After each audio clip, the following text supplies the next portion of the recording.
This is Big Island Video News for Thursday, November 2nd, 2023.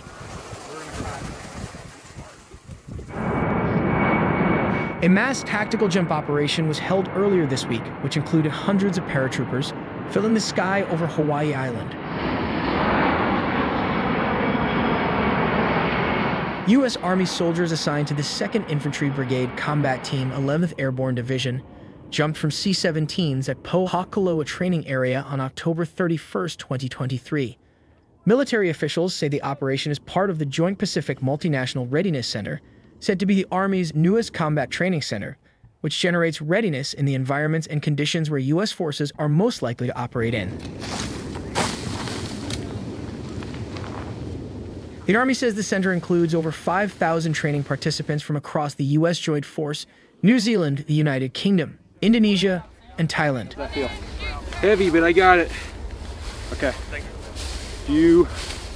Motivated to prevent a wildfire disaster like the one recently experienced on Maui, the Hawaii County Council on Tuesday advanced a measure urging the mayor to increase capacity and funding for the Hawaii Fire Department. Strongly urges the Office of the Mayor to increase capacity and funding for the Hawaii Fire Department to proactively mitigate the potential impacts of wildfires. There have been instances where here on our island we've been dangerously close to being like Lahaina and Kula. And so everything that we can do to support our department and ensuring that they're safe and they have everything that they need to respond safely and effectively is incredibly important. The first community-led coral reef restoration project on Hawaii Island is underway at Kalupulehu. His video was shared in a news release provided by the Nature Conservancy. Today we're at beautiful Kahuvai Bay, and for the first time ever we are kicking off our coral restoration project with the community.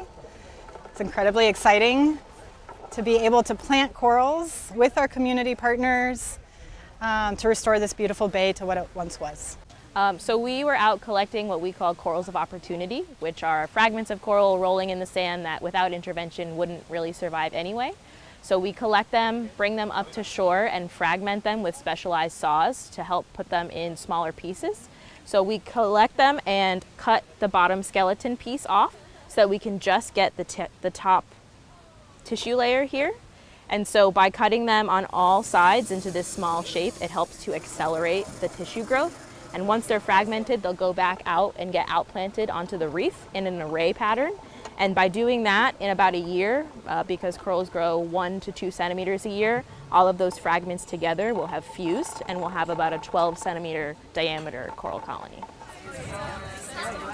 If we don't do anything to address the coral dieback, the global warming issue, then we failed in managing the resource. The hope I have is, I don't know if it's going to happen in my lifetime, but the hope is for future generations.